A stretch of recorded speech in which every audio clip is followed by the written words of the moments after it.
Participatory governance is any procedure that directly engages the public in decision-making and pays full regard to public input.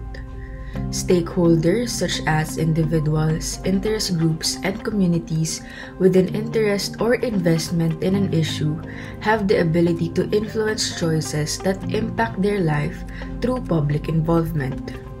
Sherry Arnstein, in the article A Ladder of Citizen Participation, argued that participation without redistribution of power is an empty and frustrating process for the powerless. In the Philippines, the legal system encourages public engagement in government. Thousands of non-governmental groups are already working with the government at the national and local levels at various stages of governance cycle. According to Articles 2, 10 and 13 of the 1987 Constitution, there must put an emphasis on the promotion and protection of the rights of the people and civil society organizations and platforms for effective and reasonable participation at all levels of social, political, and economic decision-making. The Local Government Code of 1991, as well as the Annual General Appropriations Act, encourages and emphasizes the need to create places and suitable regulations for citizen involvement in local governance. However, several civil society and government stakeholders have expressed concerns that these legal frameworks, laws, and policies are not adequately reflected in actual practice. Thus, no meaningful citizen participation is adequately and appropriately documented and measured. What if public policies in the Philippines would adopt a bottom-up approach where citizens and technocrats have the power to collaborate in crafting, implementing, and revising policies? Given scenario number 1, its effects is that the structure of public policies are centered in the needs of the people, where the call and the demand for the establishment of public policies rely on the political, moral, market, and governance reasons. Moreover, public policy falls into numerous definitions that in general is whatever the governments choose to do or not to do. Therefore, the establishment and execution of public policies is detrimental, as this greatly reflects how the Philippine government cares for its citizens and weighs their priority. Furthermore, the establishment of a bottom-up approach for the public policies in the Philippines allows citizens and technocrats to possess the power to collaborate in crafting, implementing, and revising policies.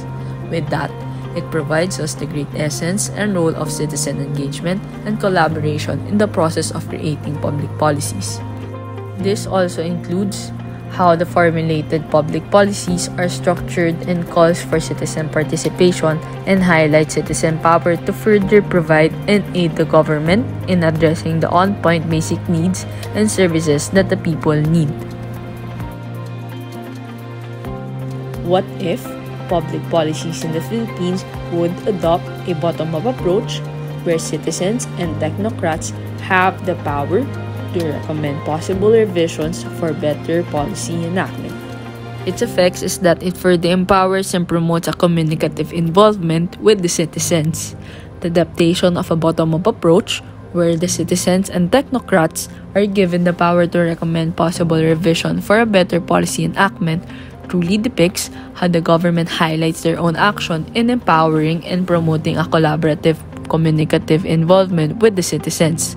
Moreover, citizen involvement provides a two-way learning process, where the government learns from the consultative feedback from citizens, and citizens also acquire knowledge on how the government operates.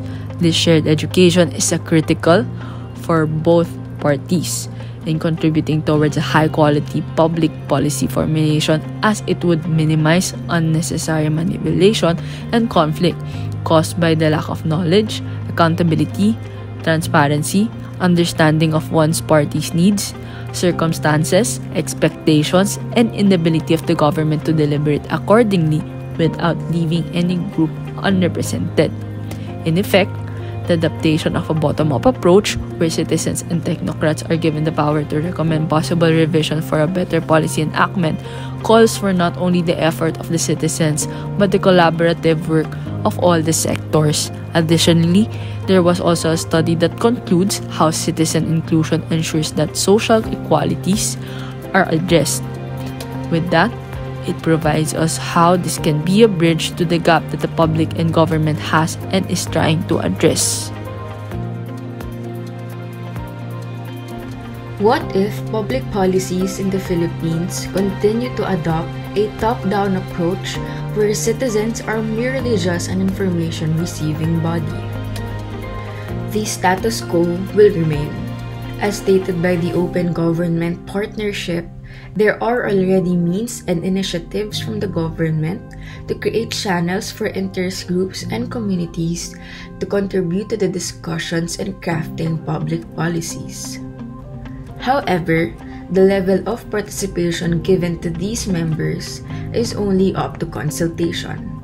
Citizen power does not materialize and not enough social responsibility is given to the public.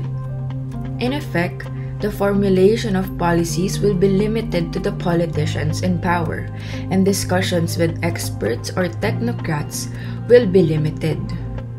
If policies are not backed by science and policymakers or legislators lack foresight planning, these policies would continue to be ineffective and inefficient, especially in the long run. What if public policies in the Philippines continue to adopt a top-down approach where the main responsibility of citizens is to comply with the ongoing laws and they have no power to demand for better participation and accountability? Further alienation to the citizens will surface.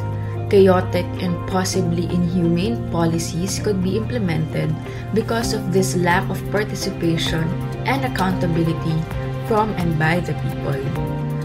At present, with the reign of the Duterte administration, such policies that were not consulted with the public that further terrorizes them are the war on drugs and the anti-terrorism law.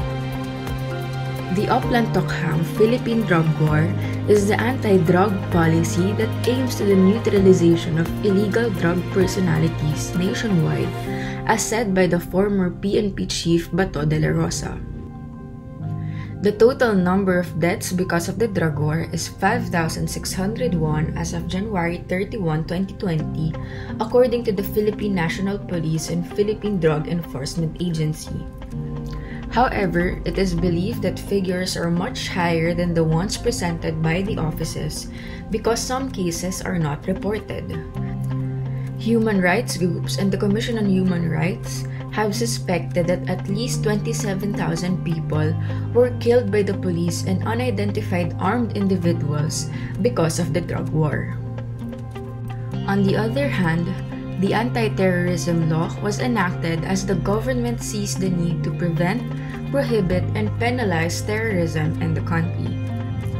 Although the law states that advocacy, protest, and mass actions are not included as an act of terrorism, the law impedes the rights of the people to freedom of expression. Thus, in this scenario, no means of accountability can be demanded by the people. Continuous distrust between the government and the public would transpire, and genuine development for all would not be achieved. To wrap it up, there will always be an unlimited amount of studies, scenarios, and approaches used to further improve the government system. Furthermore, we recognize the great debate when it comes to the approach used in the government system, specifically in the area of public policies. Moreover, research and trials were and is continuously made to attest which approach is suitable and not. With that, the scenarios provided gave us a glimpse in the different cases and usage of bottom-up and top-down approaches that can be of use in the future. This also includes how the studies and scenarios provided us how both approaches display their shortcomings and differences from one another. In the growing literature of collaborative forms of service delivery, it is important to take note of these different bottom-up and top-down pathways as they are characterized by different dynamics leading to specific challenges in implementation and assessment.